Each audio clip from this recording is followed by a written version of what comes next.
This next ad break is brought to you by Slambox, Australia's best value basketball repacks. Visit www.slambox.com.au to check out the latest series or join the Slambox Facebook page and message them directly. Slambox features big-name autos including Giannis, Zion, LaMelo, Banchero, Chet, Ja, Tatum, and more. Super short prints, case hits from a variety of different products including National Treasures, Flawless, Noir, Immaculate, Impeccable, and more. Slambox has different tiered product levels to cater for all budget levels and collector preferences. Thank you, Slambox, for your support.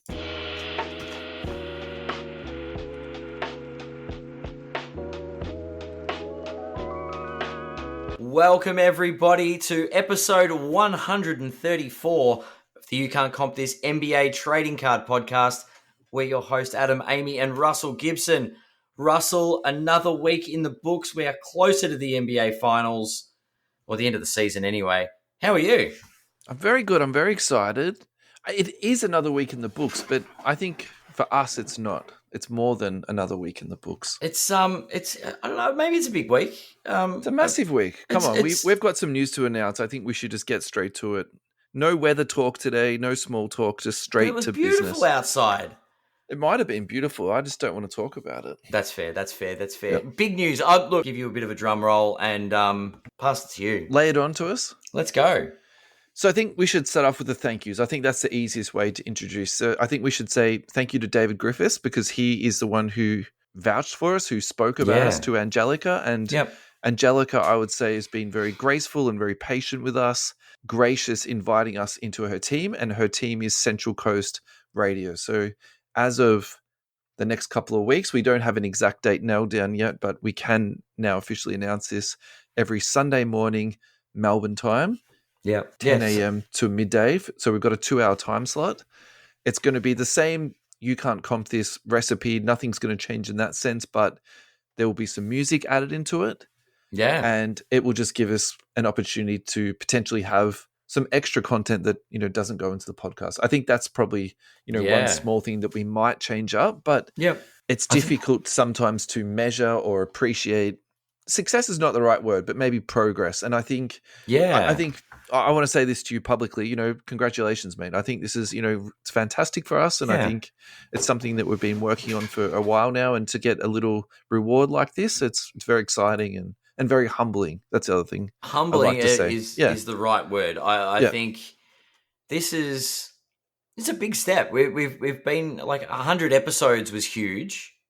Don't get me wrong, but taking the step from the podcast platform to a time slot on a radio station is it's very humbling. It's surreal for me. It's amazing from where we started to where we are now is amazing. And very thankful, very grateful for the listeners. Yeah. And thank you, David, for putting us forward. We probably owe him a beer or two, don't we? Yeah, I think that's the least we can do. The least we can do. So I think the last thing we should say about this before we move on is that the time slot is great for us because Central Coast Radio is a digital radio station, which when I initially heard about it, I didn't understand. But the positives of a digital radio station is that it's around the world and 80% of their demographics are in the US, which is pretty much the polar opposite of what our podcast stats show. So at the moment, we're 80% Australia, 10% America, and then 10% the rest of the world. Whereas now this is going to give us that sort of upside down exposure, if you wish. 80% America, 10% Australia, and 10% the rest of the world. So I'm super psyched about that. Like if we can, break into, and I'm using air quotes on that, to the US market, I think that would be amazing. So yeah, it's going to be and it is that Sunday time slot is very much Saturday afternoon, evening. That's right. Which is when all trading card enthusiasts like to listen to sitting the radio. around listening to the digital radio. That's exactly right. Exactly right. On the Central Coast of the United States. Look, we have to be optimistic here, Ad. Yeah. No, look, I think it's huge. It's exciting. Yeah, it's a good feeling. So to David John, to Amir, I've been hinting at something big dropping, and this is it. So I'm sorry, boys, I couldn't announce it earlier, but we just wanted to keep it under wraps until the ink was on the contract. So That's signed up. They can't. There's no backing out now. We're going to be on.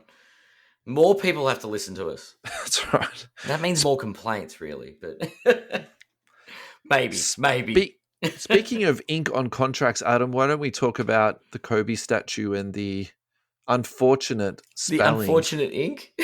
Jose Cauldron, is that his name? Is it? I don't know. Josie Calderon. Do we want to for people who are unaware of this, I think you should give a little bit of background into it before we jump straight in. For those that aren't aware, Kobe Bryant got a statue out front of Crypto Arena. Let's pay for quality, given it's probably one of the greatest Lakers of all time. Let's pay attention to detail. Apparently, that's not the case. We found out this week maybe they stinged on the spelling and grammar check.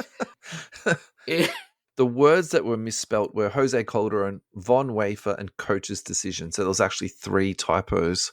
Coach's Decision was misspelt under, ready for it? Coach's Decision. That's actually a weird one, isn't it? It was underneath the words, Coach's Decision, and then it was misspelt the line below. So look, my complaint about this is that, the Egyptians can build pyramids 5,000 years ago, and then today we can't even spell things properly. I sometimes worry about humanity and the progress we're making, Ad. Can I just say, what the duck is this all about? If they'd only used autocorrect. Yes, yeah, it's crazy, given it's an important statue. So what do you think the practicalities were around this? Because my theory is that they were working to a pretty tight deadline and corners were cut. It was announced months ago that it was going to be on this specific day. I'm sure something got behind. There were problems. As much as we like to joke about it, it's probably not the most focal point of the exercise is getting the box score right. Still a little bit of an error, given how much scrutiny you think would be applied to it in social media, as we've seen. Yeah. But yeah, getting the statue right, getting it out, getting it ready for the unveiling date is probably the most important thing. And they have said that they will get it right. It's fixable, yeah. Yes. It's not like it's the actual statue itself with all the detail. Anyone that did see the ceremony would be aware that there was a lot that went into it. There's so much detail that is on this statue that, look, fixing the box score is not the most difficult thing in the world. I'm going to test your memory for a second now. When you were watching the ceremony, did they uncover that part of the statue, or did they keep it covered up to sort of keep it secret for the day to not spoil the day? I'm actually not sure. I don't ever. I was watching. Am I putting myself on? Am I throwing myself under the bus here? I actually was on break, so it's fine. I was on break at work when I was watching the ceremony, so I may have had my phone, and it was I didn't get to look at too much detail. Sure. I didn't pick up the spelling mistakes. Let's leave it at that. You're doing the Jordan shrug as you're saying that. Got it. Yeah. Yep. All right. Matthew Hull in the comments. This is what happens when you get art students who make statues to spell their work. You can't blame the art students, Matty. Yes, they were definitely students because it's only one of the most important statues at Crypto. Oh, goodness. But yes, interesting that they did that. Let's talk some Kobe cards because this is a banger. I think you'll like this one, Ad. 1996 Flair Showcase, Kobe Bryant, a Legacy Collection, row 0, numbered to 150, BGS 10. Not a black label, only let down by the edges, which got a 9.5. The other subgrades all received a 10. So 10 pristine. Recently sold at Golden's auction on the 2nd of March, so, very recent sale. Yeah. $147,000, 620. That is a beautiful looking card. Nothing else to say. That is a beautiful card. So for the uninitiated, Ad, why are people paying so much for that card? Because it's Kobe. No, I have no idea. The Flair Showcase, is that... I don't even know what the pop count is on that. My very basic understanding of these row 0 cards is you have to almost imagine that's like the courtside card. And then the row 1 is the population, and that's higher. And then as you go back, it gets more and more. So essentially the row 1, 2, 3, 4. Yeah. So the level 4 is like maybe you could call it like a level 4 out of the Court Kings, these days, where that's the hardest one to get. Yeah. Beautiful card, though. Look, this actually fits into a little bit of the next topic that we're talking about. cards that are just absolutely popping, and sometimes there's a good reason for it, and sometimes there's not a fantastic reason for it. Now, we did talk about this on last week's show, but we put up a social media post about it this week on Facebook. We had some, again, thank you everyone for contributing, getting into that. Yeah. I found a couple myself that I was kind of interested in. So the one that I found, which I thought, I found two, and I found two that were in a pretty specific price range. Yeah. One was the 1997 Jordan Finest. I just think that's just a really nice looking card. Yep. If you're looking at the Facebook page, and also if you're listening to the podcast, if you click on the podcast description, pretty much everything that we talk about each week, I put into the link. So if you want to click on it as we're talking and look at the posts, please feel free to listen along and do that. So you'll see that one there, it's got the without coding. So these generation of cards had this very distinctive peel on them. Some people will peel them off and send it in for grading, and some people will remove them. And this is a little bit of a funny debate. We can segue into this for 2 seconds. I'm a peeler. Are you a peeler or not a peeler? Oh, you don't like the coating? Well, I just think that when you peel it off, the card looks amazing, and sometimes I find it looks a little bit dull. So you reckon like a PSA 10 with the coating off is better than a PSA 10 with the coating on? I think aesthetics, they look nicer. I think the colors are more vivid. I actually wonder if they're harder to gem with the coating on, though. Harder to gem with it on. I'm undecided on which is more difficult. But yeah, it's which do you prefer though?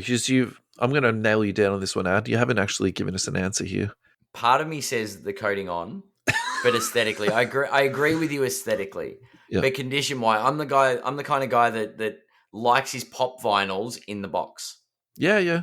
So I suppose that's my comparison. Sure. Is I do like it with the coating on because it shows that it's untouched, I guess. Yeah. Is the right phrase. Yeah. Yeah. But I think both are very, very for their own purpose. Like I do admit that it looks nice without the coating because it gives you just the card. Or looking at your pop vinyl outside the box. I don't know which one. But yeah. So that's Pop 93, sub $200. That ticked off basically 3 boxes for me. So this is the type of thing that I was, looking at. Yeah. And what I'm speculating here, what I'm prospecting on is that what is the next Jordan that's going to pop? So, and the reason why I chose in this price range, in this PSA rating, and also for the aesthetics is that, look, if it does nothing, I still think it's a nice card and I'm happy with the price that I paid for it. So that's the other part of this too. Yep. The other one, the price on this is much lower.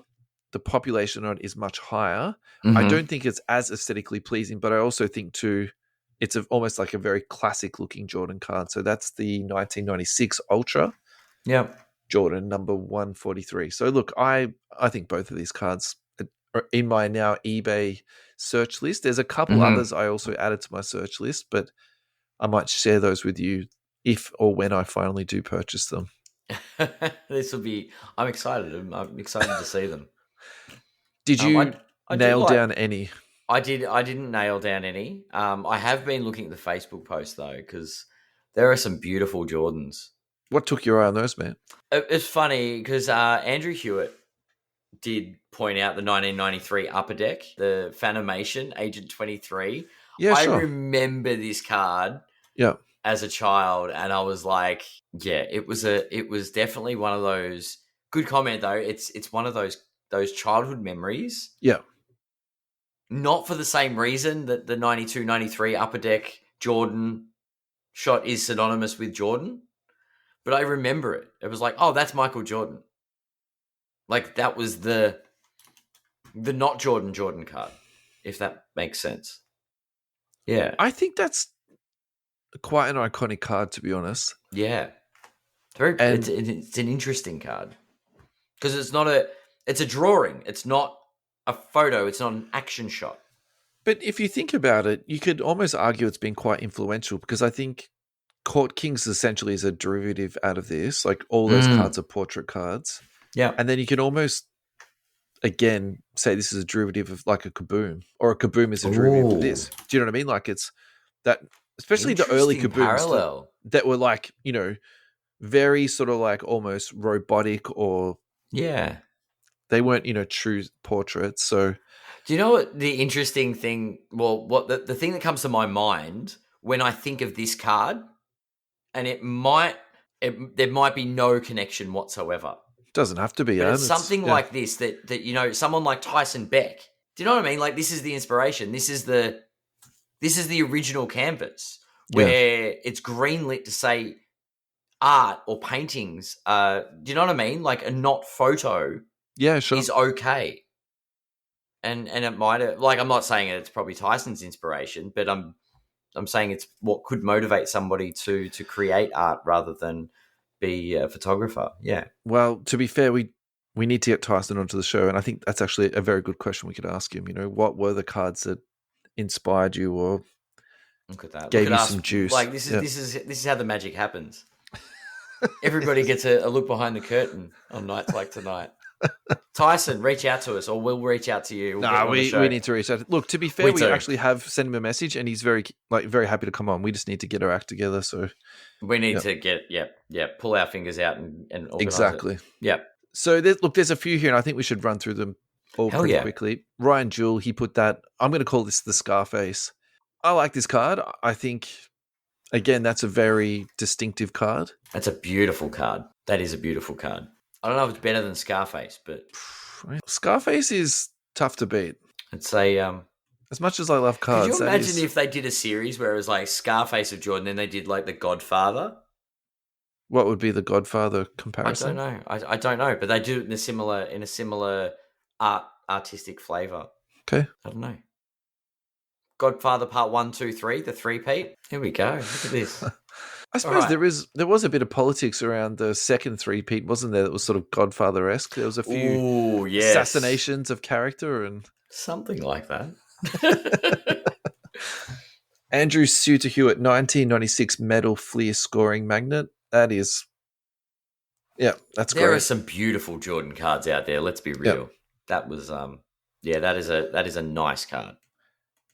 I'll do this next one now just because this is my favorite one. So again, this is from Andrew. Thanks, Andrew. 1997 Stadium Club Hardcourt Heroics. I haven't checked the comps on this, but this is kind of the card that I had in the back of my mind of getting, where I'm like, are these undervalued? Is there any value in getting these?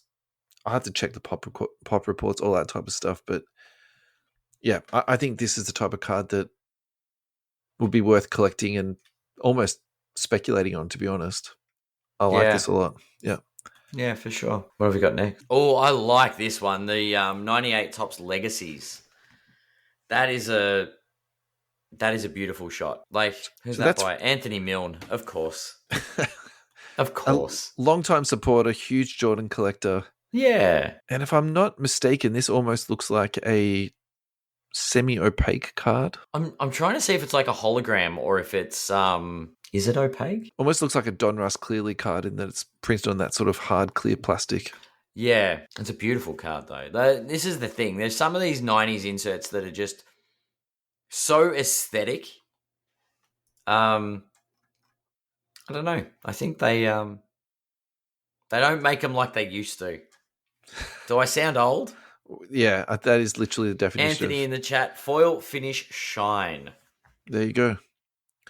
1991 Fleer Provisions, again from Andrew. Also another drawing. Interesting point. Just going to keep pointing that out every now and then. That's totally fine. 1989 Fleer Sticker. Yes. Where are you at with stickers? Do you find stickers versus cards collectible? There's a level of collectability, especially if they're not unstuck. Because think about it, right? 1989, I would have been young, which is now I'm old, so we're not disclosing ages here because that would be ageist. I would have struggled not to unstick it. Do you know what I mean? Like, you'd put it on a folder or on your favorite book or on your backpack or just something, on your lunchbox. Yeah. So the fact that it's unstuck and in mint condition is very impressive, to say the least. I get why people do find these collectible and pay money for them, but it's just not something I'm interested in. It's almost, I feel like I've got enough on my hands to collect just with cards, let alone to then go out and collect something else. So I'm just like, stickers is a sort of a hard cutoff for me. Fair. 95, 96 hoops, top 10, Michael Jordan, BGS 9.5. Subgrades that were let down on is the edges at 9.5 and surface of 9. Look, you can hardly say this is a letdown, but that's what held you back from the black label. Talk to me about this, Ad. I like this. Is Anthony Mill landed this on the weekend, so it's a very recent acquisition.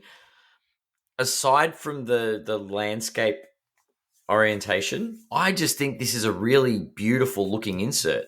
Yeah. Like this is, I get this. This is the feeling I get from this card is this is when Skybox and Hoops are almost the same, crossing over and collaborating together. Because that look to me is like almost the epitome of when Skybox and Hoops just were. You couldn't really tell the difference between the two. This is like it feels very 90s, if that makes. Do you know what I'm saying? Oh yeah, definitely, with the parachute pants and the fluoro socks, 10, all that type of stuff. The 10 on the angle and yep. It's like counting down the top plays of the week. Like it's got that vibe about it. It's really, nice pickup for Anthony there. The other thing I'm going to add to this though too is that Hoops actually do nice cards. Like I suspect that's not worth $1,000, but they make cool cards and they do put a lot of thought into them. So yeah. Alrighty, this is from Nua. So Nua, I believe you're a new contributor to the page, so welcome to the show and thanks for contributing. This is a Michael Jordan record breaker. Now this is the only way to describe this is the hologram die cut card. That's insane. I call these a desk card where they look great on your desk and they sit there, and then particularly with the hologram, I think that would look fantastic. So no, that's hot. I like that a lot. Our last one is from James Gregory. He's actually taken a picture of a lot of cards, but there is quite a few Jordans in there. The talking point for this ad that I wanted to raise with you is the BCCG. Would you resub these cards to PSA or to BGS even, considering the now lesser reputation of BCCG? Would you? Well, a card that's been graded a 10, and look, what's the worst do you think could happen from regrading a card that's been graded a 10 by we'll call them a non-preferred grading company? It's not going to get a PSA 6. Well, you'd hope not. You would hope not. I mean, it's a pretty curly question that I asked you, and I think for these cards, I don't think you would. Well, I'm looking at the range, right? Like, there's no inserts there. There's nothing that stands out as the next, I don't know, Inside Out that's gone from $80 to $1,000. Yeah.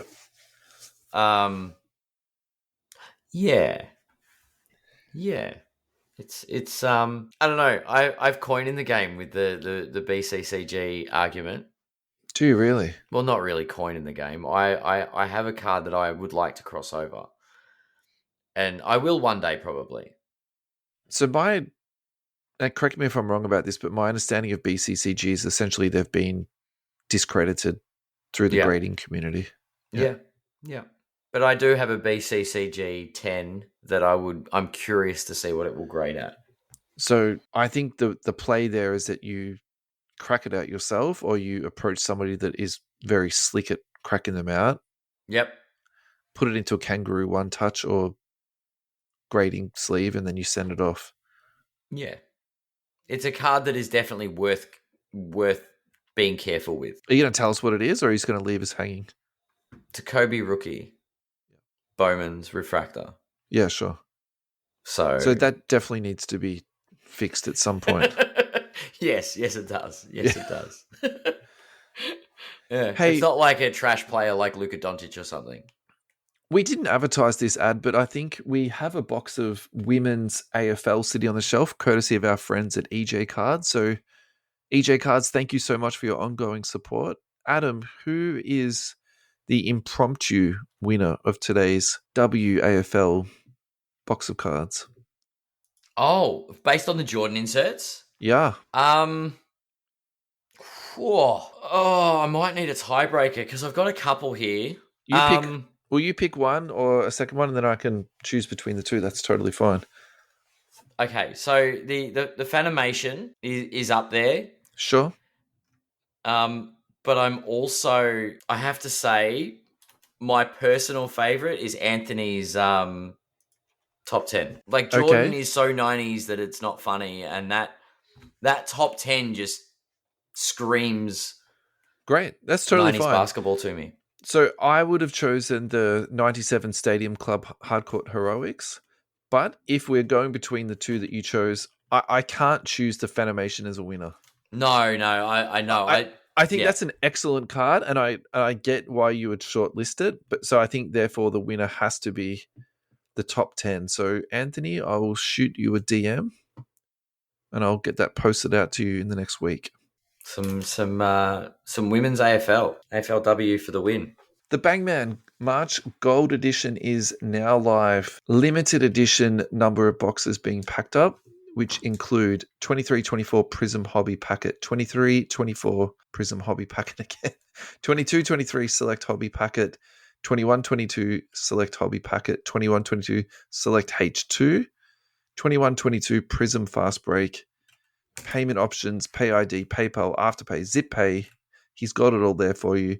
6 big packets, 3 rookie classes, $4.99 delivered to your door in the unmissable Bangman packaging. Use the promo code youcantcompthis for a $15 discount. Thank you so much, Amir and team at Bangman, for supporting the show. So, speaking of Jordans, we should really talk about this. 1997 Skybox Premium Star Rubies, authentic, not graded. I enjoy the authentic grade, don't you? Why do you enjoy the authentic grade? I like the fact that we're at a point in history where we need to confirm that a card is authentic. That's a little bit of sarcasm there. When it comes to one-on-ones, authenticating the card makes sense to me. Sure. When there's a print run that's a lot bigger than, I don't know, 1, authentic doesn't cut it for me. Like, I want to know what the quality of the card is. Yeah, that's a very valid point. And so this card sold for 109,000 USD, nearly 110. Yep. It's numbered to 50. So I'm going to go out on a limb here and say that this card wouldn't have graded very well, and that's why they've just authenticated it. Yep. And that's what's really interesting to me, because despite that, it's still sold for huge dollars. Imagine if it was like, I don't know, PSA 9 or 10. Yeah. Yeah. Maybe double then. That's insane when you think about it. So look, congratulations to the owner. I'm very, very happy for you. And I think to the seller, surely they're going to be over the moon for that. That's damn right. Yeah. That's a house, right? It is. Final thoughts on Jordan before we move on? Jordan is my question at the moment is, will there be will the next generation that saw LeBron, that saw Kobe, that saw Steph, feel the same way about their heroes? Because there are people growing up now that did not watch Jordan play basketball. Yeah. And they are going to, and I'm not having the GOAT debate, but I'm saying that LeBron James or Steph Curry is their GOAT. Oh, definitely. Is the same. Do you think the same thing could happen with modern day cards? Of course. I actually think it's happening already. Do you think it will be with LeBron? So I think LeBron is one of those people who is going to be incredibly liquid. Yeah. Kobe is going to be one. Yep. Yeah. And I would say Kobe is already happening, so it's just a matter of time until we start seeing Jordan-esque things happening with the Kobe inserts and all that type of stuff. And then the other one that you mentioned is Steph.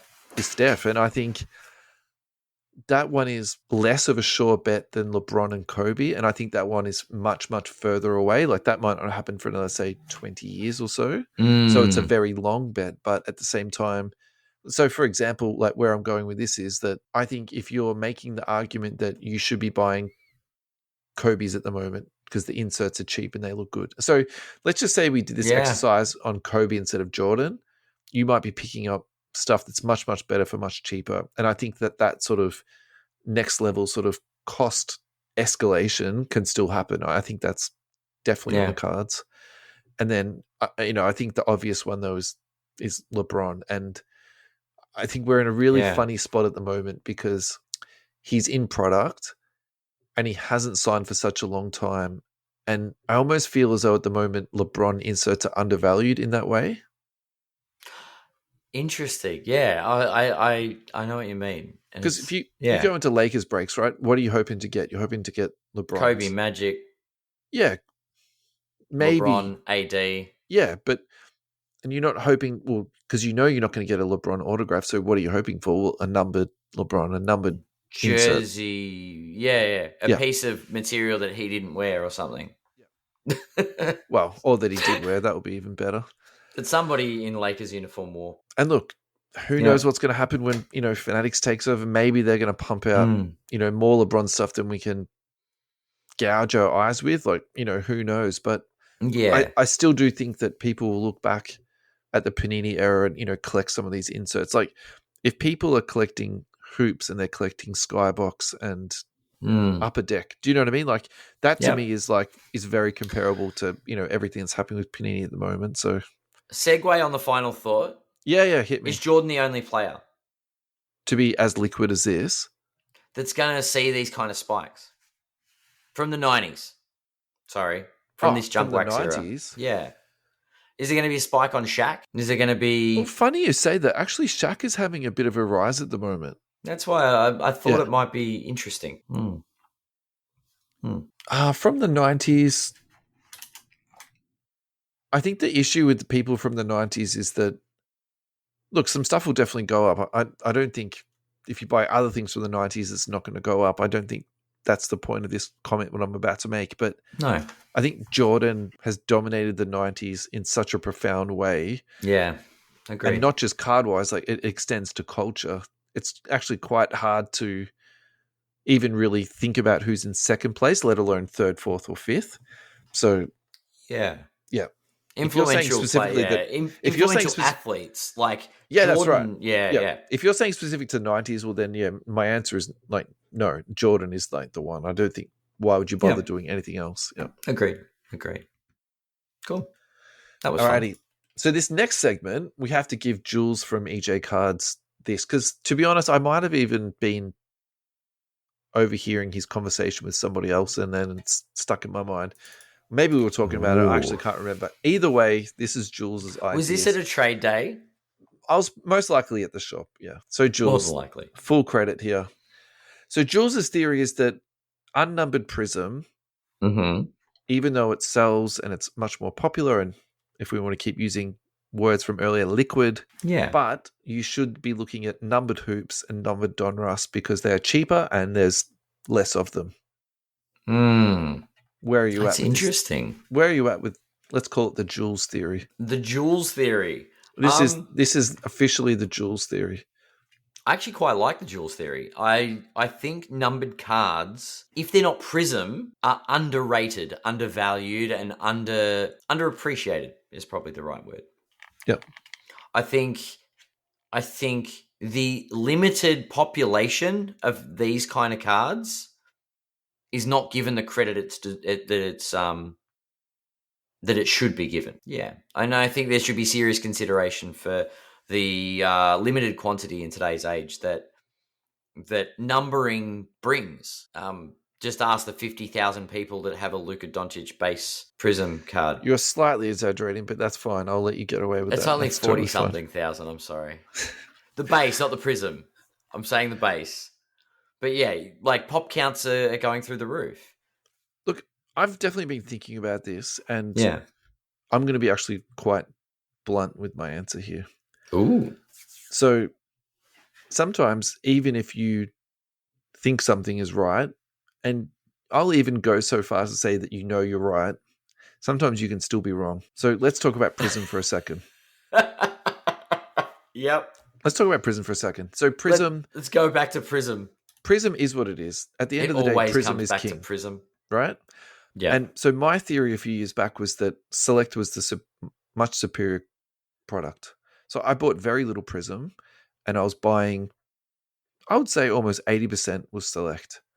The problem is the market sentiment doesn't share the same thing. So even if I think I'm getting a good deal, even if I think I'm paying unders, and I think I'm smarter than everybody else, and I'm getting, you know what I mean? Like it doesn't matter. Like correct. You then go to resell it, the market isn't there for it. It's not as chased as what Prism is. In saying all of that, if you're looking at the market and you're looking at comps and you're getting for something that you think is under comps, yep.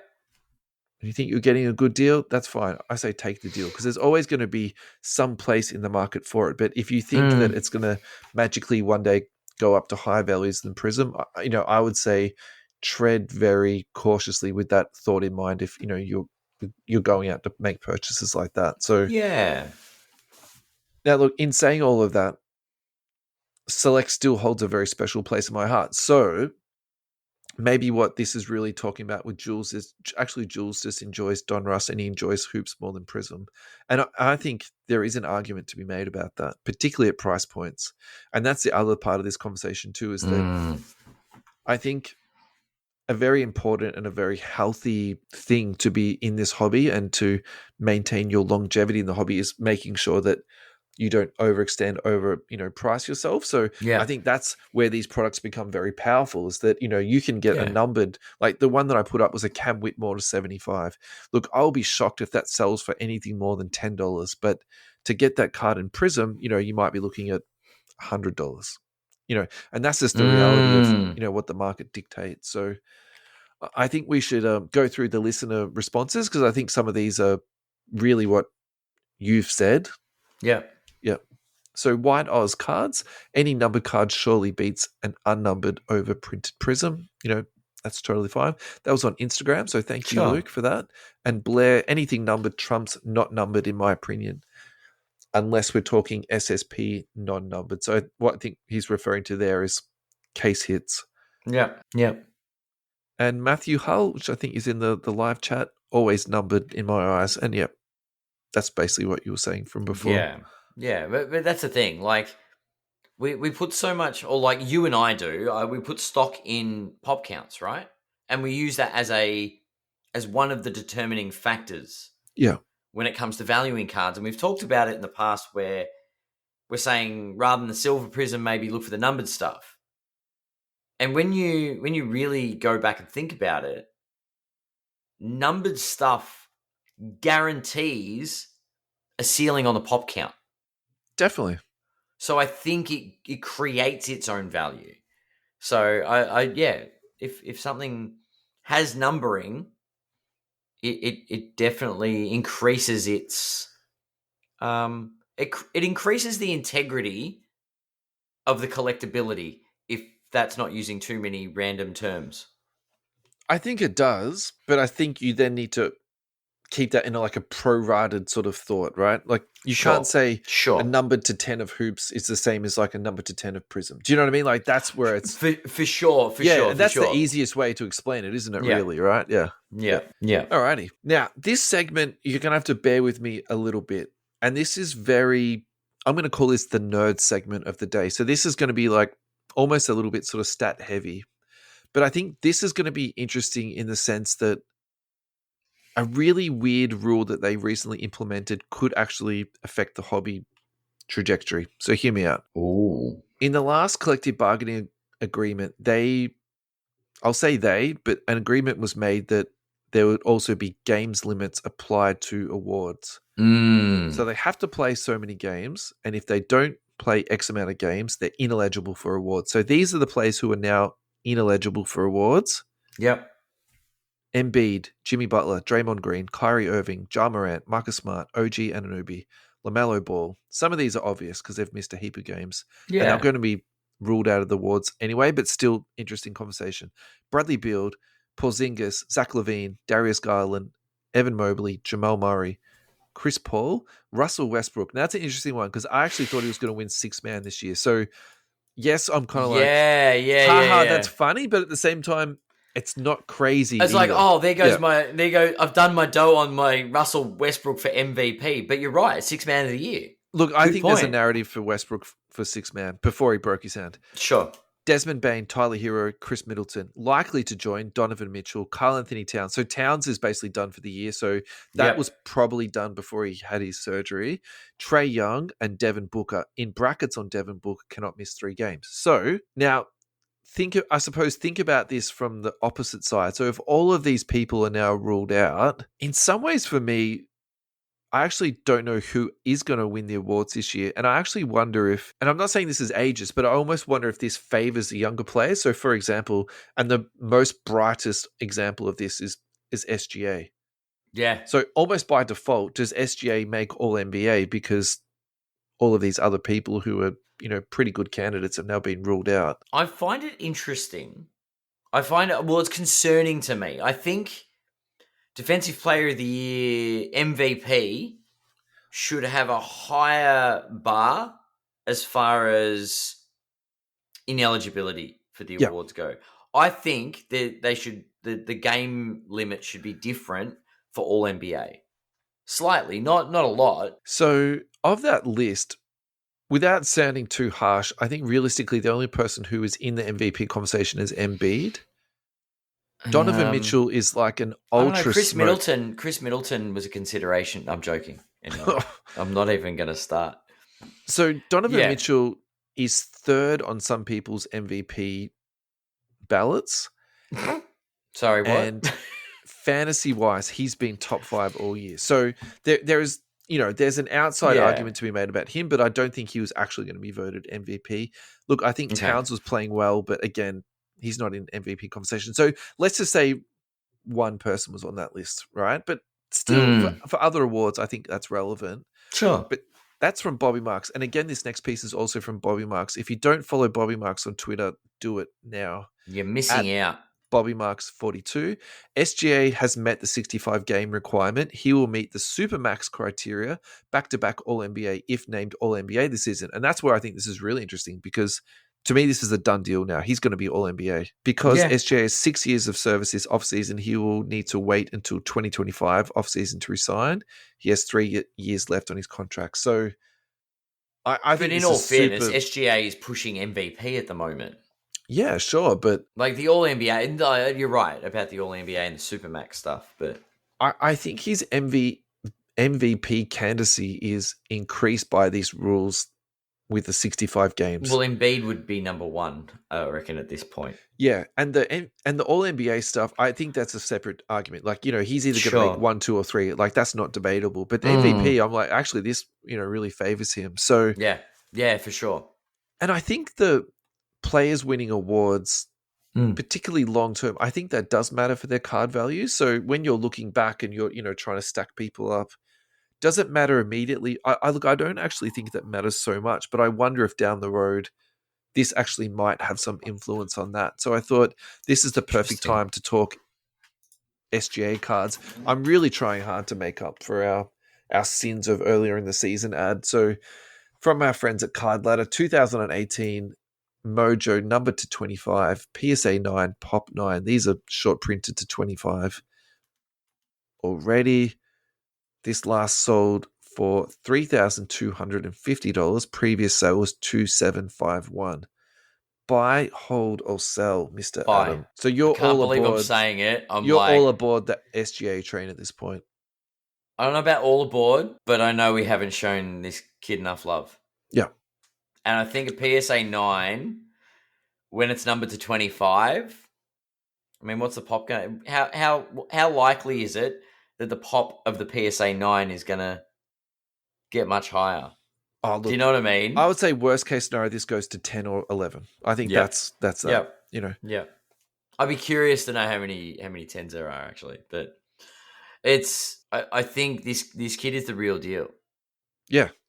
And still has room to improve. I think that's the thing for me too.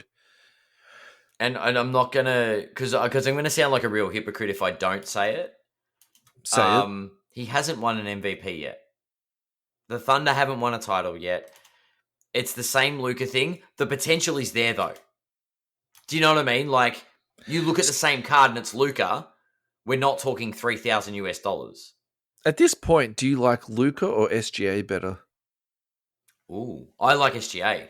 If I'm buying one or the other, can you compare the prices?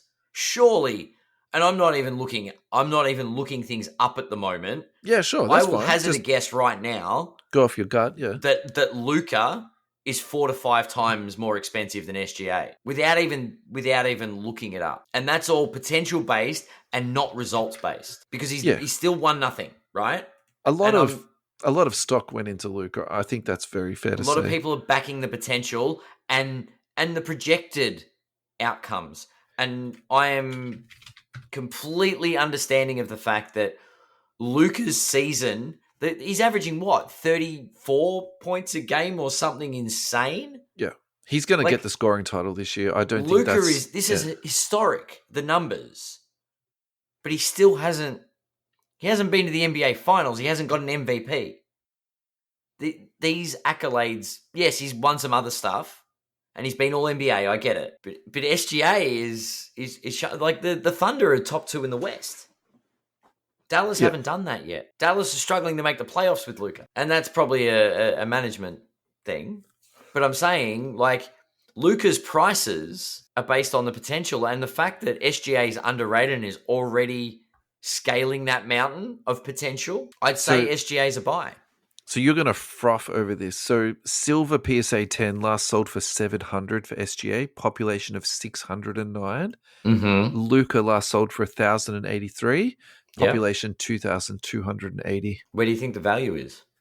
Yeah, I think that perfectly illustrates what you're saying. Yep. It's not quite 4x, but you look at the pop count and you go, well, that's fine. You did off the top of your head.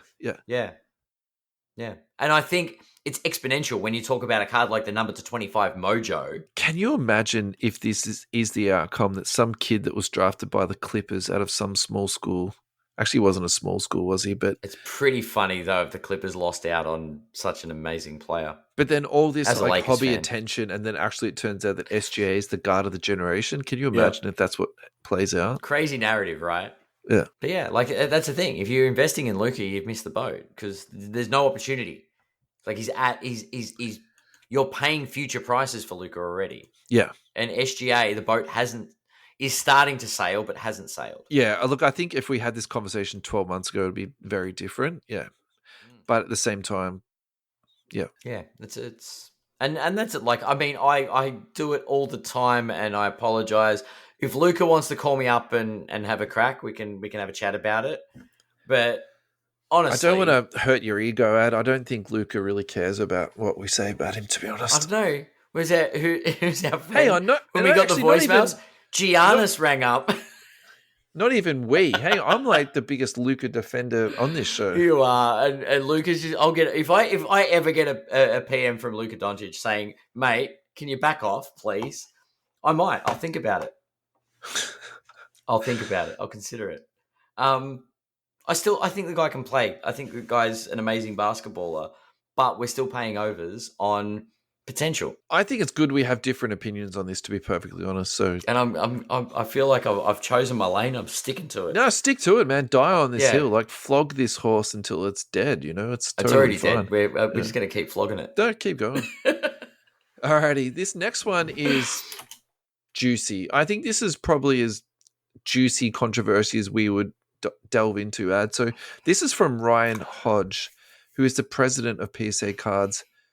Again, this will be in the description if you do want to click on the link. Lots of conversations around this card in recent days. I got to hold it and its cousin. They were both in-house. PSA stands by the original assessment and our graders did not detect anything with the service to deem it was altered. So I should have introduced this segment a lot better. What we're talking about here are the black 1 of 1 and the black shimmer Fodal 1 of 1 Victor Wembanyama, which were both sent to PSA. The black 1 of 1 got a 10, and the social media reverberations was that it had been some type of cleaning product had been applied to it. And I'm not naming brand names or anything of the like. That is just what was suggested. Yeah. PSA does not approve of any chemicals or foreign substances being added to the surface of a card to improve the condition or appearance. If we detect this has happened to any card, we will consider it altered. What were your feelings when you heard about this story? Caveat there is if they detect it. It's interesting. It's what do you? Because the thing is, right? What do you think is the problem? Because and this is why I like BGS. Because it gives you the subgrades. It tells you where things went wrong or things are flawed on the card. Sure. Like looking at the first off the line, 1 of 1, I'm going to guess that the centering's not the problem. Do you know what I mean? Like it's... So, yeah, to answer your question, we are speculating why it got a 9. I suspect the easiest analogy for this is like the hyper cards, where they're very difficult to jam because essentially the way they're printed generates print lines. So I'm going to go out into a leaf and say that's what it is for that one. But what people were speculating on the black 1 of 1 is that it had been cleaned and touched up basically out the wazoo to make sure that it got the 10. So look, given that they made this statement, my guess is surface. Do you know what I mean? Because it's not the corners. They're not going to talk about the surface if it's the corners. Yeah. Definitely. That's exactly. They are talking about the surfaces being cleaned. Yeah. Yeah. The surface. So the shimmer didn't copper the surface clean. I suspect that's more of like a mechanical thing, whereas that was the way it was printed, like literally into the card. So it doesn't matter. So it could be a printing error. It doesn't matter how you clean it up. Right. It's still going to be flawed. Again, going back to that analogy of the hyper, it doesn't matter. You can clean that until the top of the cards come off. It's the way that it's printed into the card, so it doesn't matter. Yeah. Yeah. Yeah. It's an interesting one because the way they've worded it, they don't approve of chemicals or foreign substances being added to the surface. So that's the argument with the cleaning products is that when you're cleaning the card, they polish it off. You then remove the substance that's applied. So but there are things available that you can do to basically try and remove scratches and buff them out. And that's what is not allowed. And Lane from PSA Grading Australia has spoken about this many times. If you do get caught doing that, you basically just can't sub again. It's like you get a 1 of 1 listing. It's a swift death. That's a joke for blacklisting. 1 of 1 listing. Yeah. eBay 1 of 1. Absolutely. Yeah, there you go. You get tagged with an eBay 1 of 1. Someone else was complaining on socials about that this week, so I'm not the only person who gets annoyed by that. I'm sure there's a couple of people out there that don't like it. So the person that I don't want to name his name in the comments said, "Thank you for your clarification and transparency." So thank you for chiming in there, Jeff Wilson. We appreciate that. It's like Magic Johnson on Twitter, just stating the obvious constantly, you know? Thanks for stating the obvious. We appreciate it. Yeah. Because some of us need that from time to time. Exactly. And look, to be honest, the rest of the comments are a bit completely unrelated to, what we're talking about here. So, yeah. Look, what's your final thoughts on this? Where are you at with this? Clean. I still don't see. Do you see this as a controversy? That's where I'm sort of leading to. They're both 1 of 1s. In my opinion, there's really no controversy. Like, it's interesting that the PSA, like, do you know what I mean? Like, it's a pretty high up statement to, but I think that it seems obvious. We've talked about modifying cards, and I don't think modifying cards is okay at all. We've talked about trimming. We've talked about adding stuff. But yeah, like everybody's entitled to try and clean up a card. Yeah, look. I think there's a big difference between getting a microfiber cloth or something and just trying to get rid of impurities that are on the surface from being exposed to the elements versus adding something. And there's a million reasons why someone would try and alter this card for it to get 10. Millions of reasons if Wemby's as good as everyone thinks. Yeah. Yeah. So I think it's a little bit naive is not the right word, but I don't think the narrative is really there to suggest that it has been done. Like, there's not a lot of evidence. I couldn't find anything that was any evidence of it. No. And I'd probably also say, too, it's very brazen to send off a card that big with 0.5 centimeter of card cleaning product still stuck to the top to try and cover up scratch like that. To me, the logic is just not there. Like they're gonna. This isn't a 30-second grade that they're gonna do on this card. So nope. Yeah. What I do like though, and God, I hate I'm agreeing with Jeff Wilson, but I actually think it's good that the company comes out and discusses it, because this is what we talked about when we have talked about this previously. I really do feel like these card cleaning products are almost like the dirty secret that no one talks about. And it just really baffles me why we just can't have a transparent conversation. So this is like fantastic. I think that's, the first step really. So and it's great to hear them. What do you think? Like, and I understand and appreciate people's noble intentions, but if we're talking hundreds of thousands of dollars, or we're talking a one-of-one Wemby, right? This guy's on the trajectory we think he's on. This is not a hundreds of thousands of dollars card. This is a millions of dollars card. Sure. Or multiple million, right? Yeah. It could be a couple of mil. Sure. For the rookie one-of-one. Sure. What's the incentive to do the noble thing and not malter the service? And not try and make it get the grade as high as possible? What is the incentive to not clean it before sending it? As in just get it authenticated? Yeah. Well, I think if it gets 10, you'll get more money for it. So what's the incentive not to clean it? Do you know what I mean? Like, it's all well and good, and I'm not suggesting that I wouldn't have moral concerns about it, but if I'm sitting with a card that I'm looking at saying this is $1 million, and if I touch this up use my inverted commas, touch this up, clean it up, spruce it up a bit, that's $2.5 million. How many people aren't doing that? Or aren't tempted to do that? No, I definitely think that the card was cleaned. And I agree. We've both gone about card cleaning, but no one is going to do that. Temptation's there. Sure, but like that's okay. That's fine. Actually, I don't disagree with what you're saying. Like I agree with you. There's millions of reasons to do it, but there was actually nothing. Like you showed me the evidence that it had been altered. This to me is just like another like card scandal that becomes something that wasn't there. And agreed. Let's just say they did do it. That is very brazen, because to take the risk and then it, as they said with PC, for it to come back as altered, do you know what I mean? Like that is an extremely large risk to make, because if that card comes back as altered, you can't get it authenticated. You can't crack it and send it back and hope that they don't have it in their catalog. I mean, it's a one-of-one. Are you kidding? Even BGS, who was stuck in the 1980s, would still find out about this, BCCG? Maybe, if you're lucky. I'll get a 10.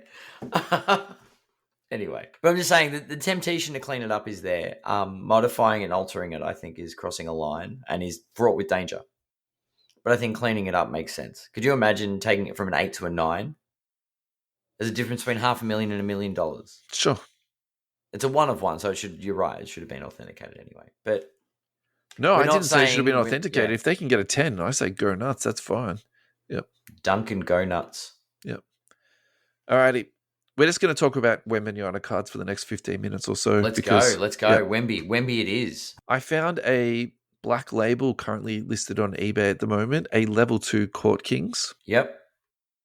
Currently bidding at 810 USD. So that's the black label premium right there. Now, the level 4s, I wanted to talk to you about this, because what do you think about the level 4 design compared to, say, the level 3 design? Because I personally prefer... the level 4s. We looked at the level 4s. Was it last week or the week before? But I was surprised. I think I prefer the level 3s, particularly at the price point. Yeah. Irregardless of that, the level 4s are still going to go for more just because of the collectability, because of the pop count. I get all of that, but aesthetically, I prefer the 3s. The sales of the Wemby level 4s have been very strong. 3,100, 2,900, 3,100, 3,070. There's currently one listed at the moment with about 18 hours left. 2,325. So there's no reason to think it won't get to 2.9 or 3 on that one there too. Yeah, definitely. thoughts. Like I'm not a huge fan of the level 4 design this year, but because Wemby is a Spur, I do feel like the black and white looks really good on the level 4 with Wemby specifically. Definitely, I think in general they're doing a better job of color matching, and they're not so much sticking to a particular color theme on cards, with the exception of the blank slate. Like they're all black, but I've noticed they're matching colors a lot more. So all of the level 4s essentially are color matched. Like that's across the board. I like the black and white uniform. I do like the black and white narrative to it. Yeah, sure.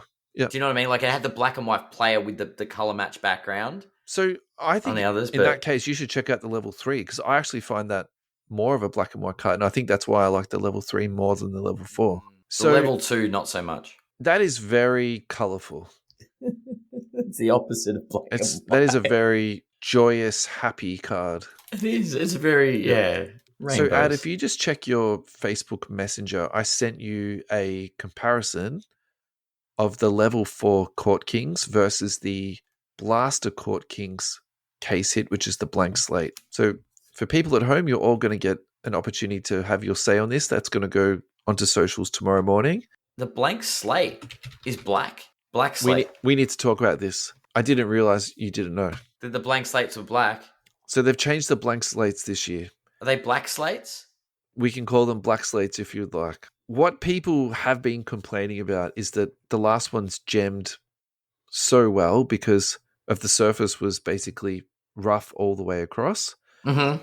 Textured. Because of the way the card was printed, there wasn't so much of a border. So the centering was basically very, very generous. The way the cards were cut, they were all cut pretty consistently. So what's going to change this year, though, with the black is going to show up the edges a lot more. And then looking at the actual card itself, there is a very distinctive border that allows you to center the card from a grading perspective. So yeah, I don't think as many people this year are going to get PSA 10s on these that they were getting the last couple of years. So I reckon the 10s are going to be much harder to come by. Yep. So what I'm putting to you, though, is let's just say these were both the same price. What would you purchase, the blank slate or the level 4? I'd take the blank slate. Yeah, I am frothing over this card so hard. It's like I not like funny. It. I really like it. Yeah, the blank slate. And I don't want to poo-poo the level 4 because it's a case hit, but I'm going to do it anyway. I think that blank slate is 20 times more collectible than the level 4.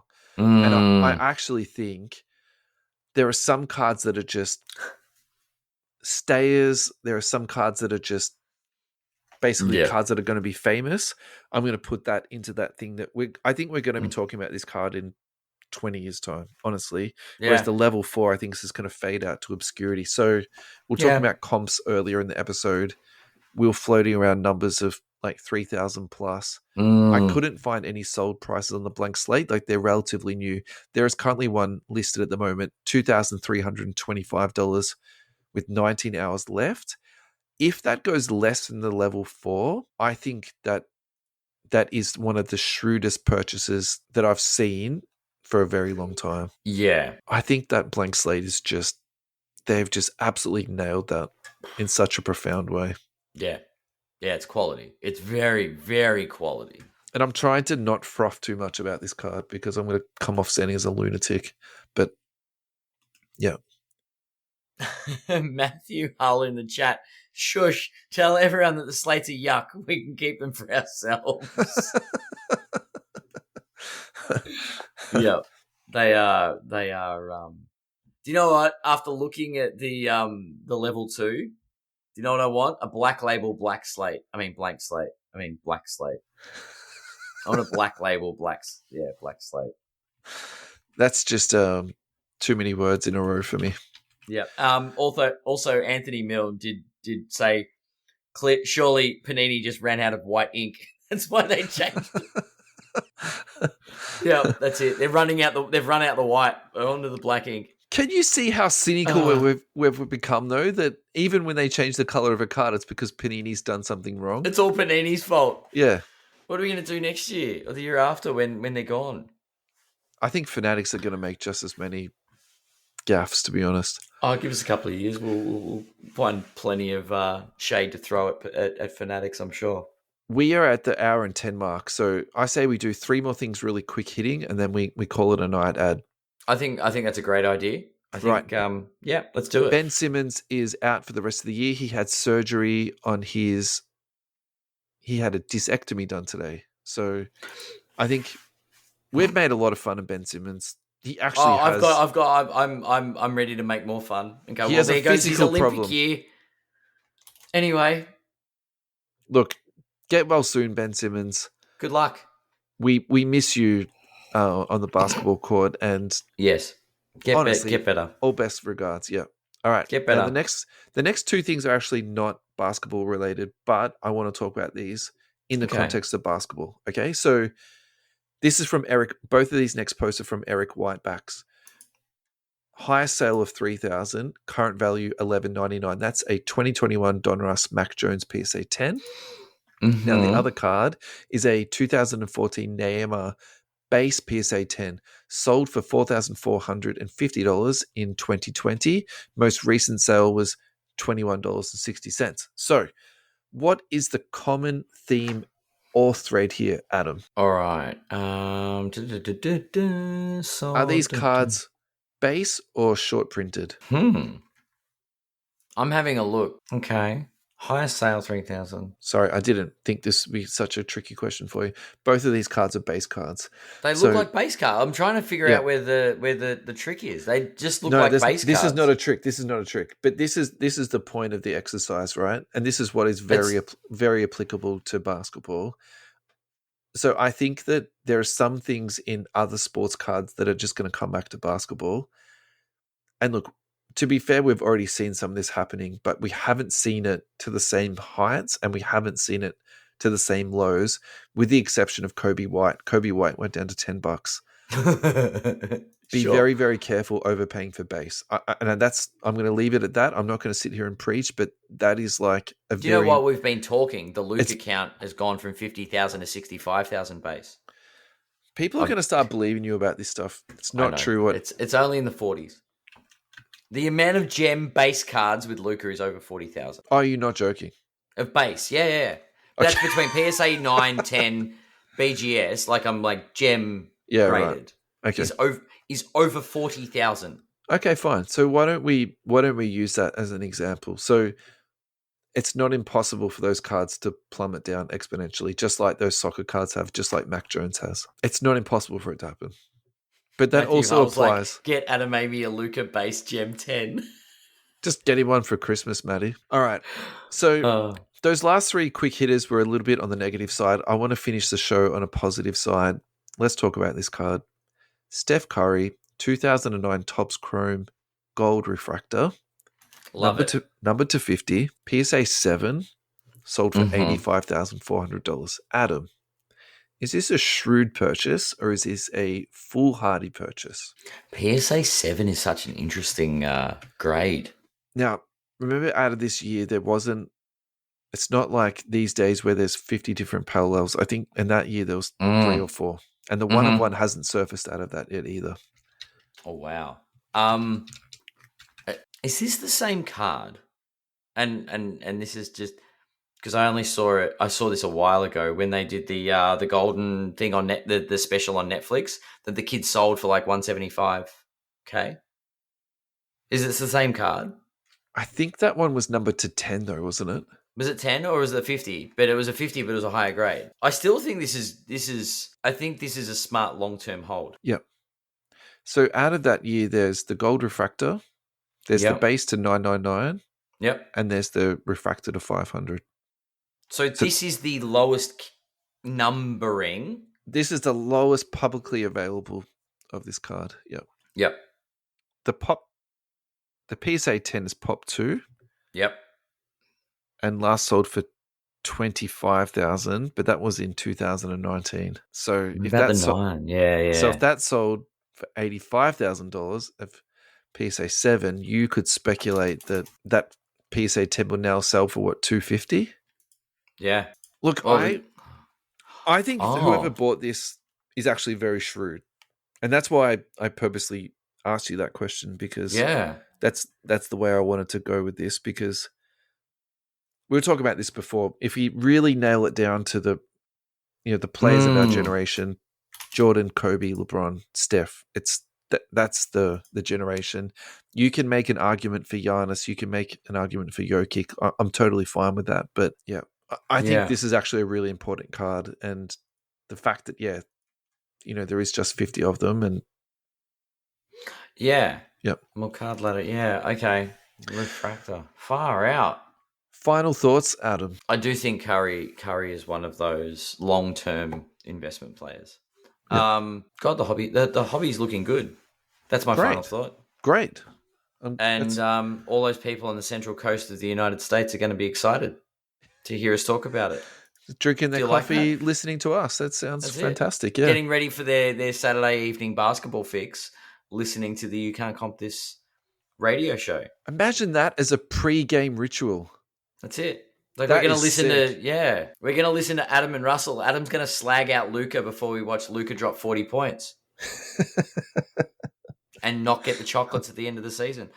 God, I feel like I owe Luka Doncic an apology, but I think I need to see him in person in order. So when he wins the MVP, I'm going to send you that meme about the apology slip on it. I'm going to be like, I'm really sorry, I was wrong. Here's a Luka Doncic PSA 10 base card. Population 400,000. Oh God. No, I'm kidding. No, look, I'd like to see him win an MVP or a championship or something to really just to make me shut up about it. But yeah. My final thoughts are blank slates. Let's go for the blank slates. Black slates it is. Yeah. Thanks everyone. Thanks everyone. We will see you next week.